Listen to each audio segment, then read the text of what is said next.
নিরুপায় হয়ে নিজের সন্তানকে টাকার বিনিময়ে বিক্রি করে অন্যের হাতে তুলে দেয়া, এ যেন দেহ থেকে কলিজাটা কেটে বের করে দেওয়ার মতোই এক ঘটনা।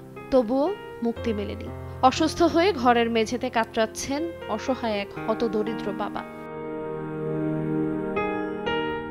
রোজার প্রথম সপ্তাহে ব্যাটারি চালিত অটোরিকশা চালিয়ে বিকেলে বাড়ির পাশে একটি দোকানে গিয়ে বসেন দেলদুয়ার উপজেলার বর্ণি এলাকার আলামিন। এ সময় স্থানীয় পারভেজ নামে এক ব্যক্তির সঙ্গে রোজা রাখা নিয়ে তার কথা কাটাকাটি হয়। এক পর্যায়ে দোকানে বসে থাকা আলামিনের ঘাড় ধরে মাটিতে ফেলে দেয় পারভেজ। এতে জ্ঞান হারিয়ে ফেলেন আলামিন। পরে তাকে উদ্ধার করে প্রথমে দেলদুয়ার উপজেলা স্বাস্থ্য কমপ্লেক্সে নেওয়া হয়।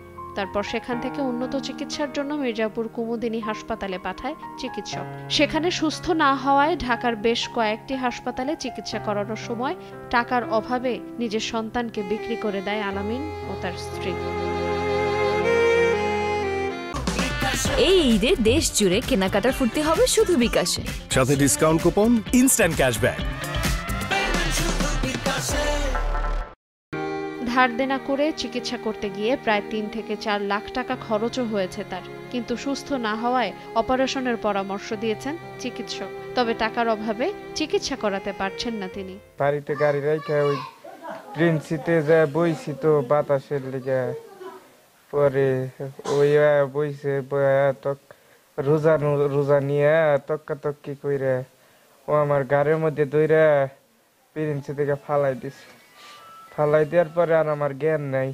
২-২.৫ লাখ গেছে ঘরে, ফ্রিজ টিভি সব কিছু পয়সা ফালাইছি। পরে বাচ্চা বেচা পরে চিকিৎসা করছি না, তারপরে আল্লাহ সুস্থ করে নাই।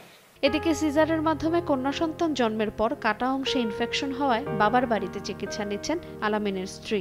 এ অবস্থায় অসহায় পরিবারটির পাশে দাঁড়াতে বিত্তবানদের আহ্বান জানিয়েছেন স্থানীয়রা। টাকা পয়সা নাই, কিছু করতেই পারে না। এদিকে কিস্তি মিস্তি চাই, খাওয়ার লোক আছে ২-৩ জন কিনবে কি করে, কোনো কিছু করতে পারে না। এটাকে বিচারও চাই আমরা, আমার ছেলেটা যেমনি করলো সেই বিচারটাও আমরা চাই, আমার ছেলেও জানি ভালো হয় চিকিৎসা চাই। আমাদের তো আর্থিক অবস্থা খুব একটা ভালো না, যত দূর পারছি তত দূর চিকিৎসা চালাইছি। চালানোর পরে টাকা পয়সা সব শেষ হয়ে গেছে তখন আমার বাইরে শেষ একটা সম্বল ছিল, তার একটা মেয়ে 1 মাস আগে সিজার করছে। সিজারের বাচ্চাটা আমরা সিদ্ধান্ত নিয়ে ফেললাম যে ওর চিকিৎসা তো করতে পারতো, বাঁচাইতে দেবো। বাঁচানোর জন্য ওর মেয়েটাকে বিক্রি করে দেওয়া হয়েছে। 50,000 টাকায় বিক্রি করা হয়েছে। এই 50,000 টাকা দিয়ে ওর চিকিৎসা চলতেছে। চিকিৎসার টাকা এখন শেষ হয়ে গেছে শেষ হওয়ার কারণে ও এখন বাড়িতে রয়েছে। আমার কাছে সরকারের কাছে আমার এটাই অনুরোধ যে আমার বাইরের জন্য জানি সহযোগিতা করে, ও জানি সুস্থ সবলে আবার ফিরে আসতে পারে, বউ পোলাপানের সংসার করে খেতে পারে।